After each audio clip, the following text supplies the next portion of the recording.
Hello, friends. Thank you for all your questions. I will try to answer the easy ones first. Okay, I need glasses. I'm going to get glasses. Wait. Okay, now I can read. So it is Suresh 66996.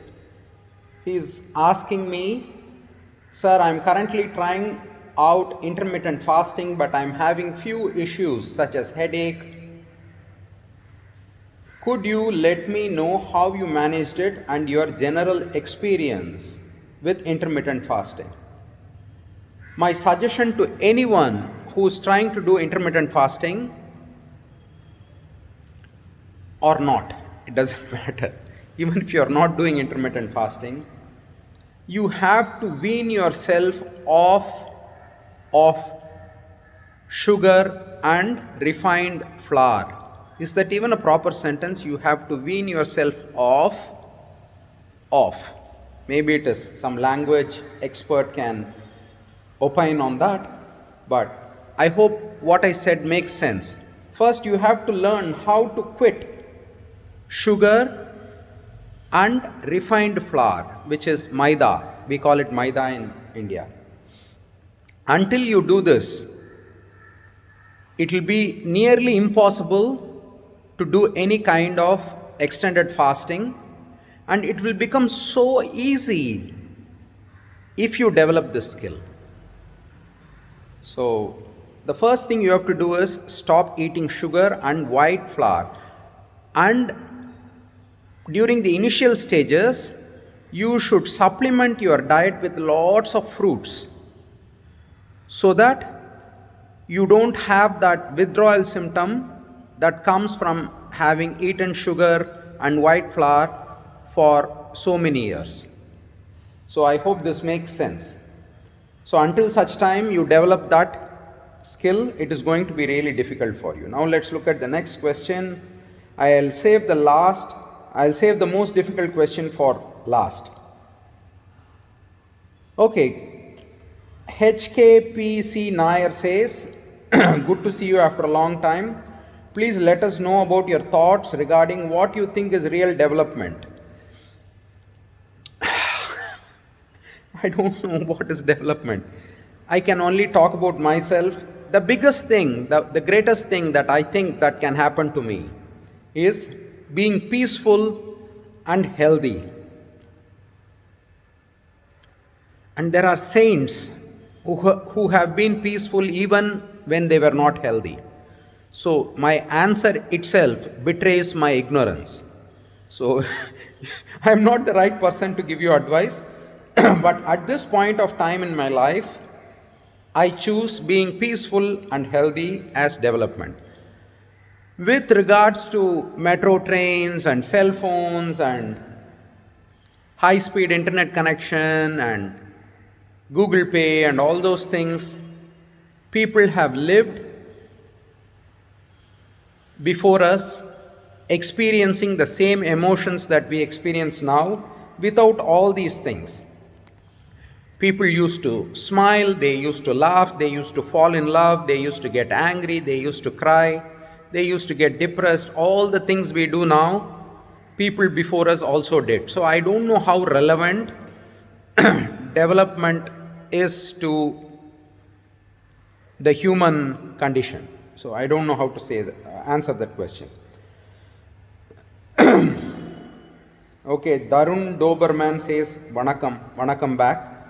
Now I'm going to address the question that has come from Divya Sadagopan at Ranga02. So I'm going to skip over the parts where he says he is happy to see me posting another video, so on and so forth. His question is, he is trying to be humble, but at times his ego comes out. This is the gist of his question. If you want, I'll read his question, just the important parts. I am being subjected to any sort of humiliation. No, I have to start before. Don't take yourself too seriously that you practice. That is my motto, okay, right? Don't take yourself too seriously. I understand it, but I am unable to implement it when it comes to situations where I am being subjected to any sort of humiliation.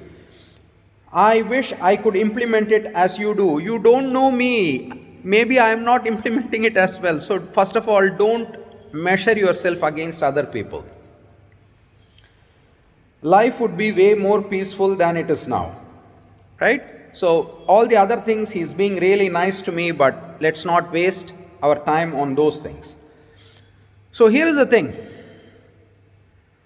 just because something is difficult, I'll remove this.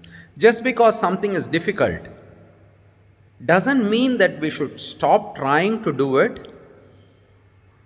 So, my first counterpoint to his argument that it is difficult is, yeah, it is difficult. So, are you going to quit?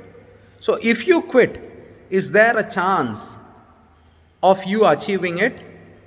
Or if you keep persisting, even though you are not good at it, is there a better chance of you achieving what you want? So, this question you have to ask first. The next tip I want to give is start small. There are varying degrees of emotions that we feel, right? When I'm on the road and someone shouts at me, someone abuses me, I feel a little bad, but when my own brother or sister abuses me, I feel even more hurt. So the same words, when two people utter it, I feel different levels of emotions. And I'm sure there is another level of emotion that is slightly lesser than somebody on the street hurling abuses at me, right? So first you have to understand where you become so emotional that you are no longer in control of your senses. You react without foresight. You react without wisdom. We all have it. But there are many instances where we feel the emotion, but we still have our wits about us. You should start practicing in that zone. This is how we practice with dogs. This is how we train dogs. And I'm also a dog, a two-legged dog. This is how I practice. So once you start becoming fluent in that behavior under lesser criteria, then slowly you will find yourself growing stronger in that skill. And the third and most important point is there is a good chance that you may never get to where you want to be. This is not true, but I'm just making a hypothesis. I want to be like Ramana Maharishi. I don't want to be, but let us say that I want to be like Ramana Maharishi. I may never get there, and still the sun will rise in the east.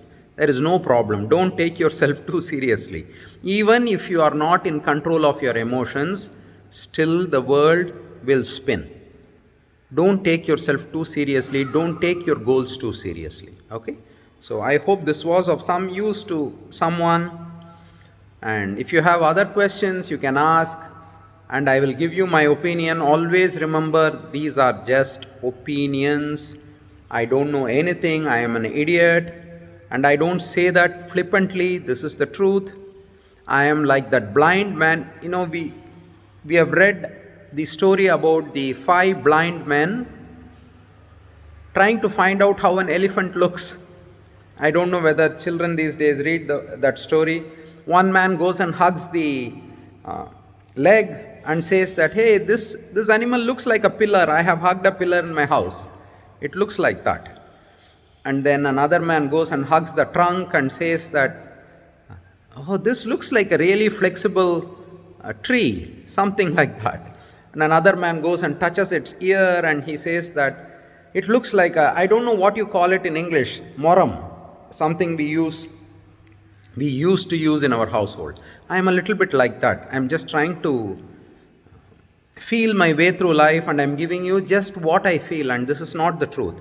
This message is purely for entertainment, and if it tickles your thought, then good. Try to find out for yourself what is your truth.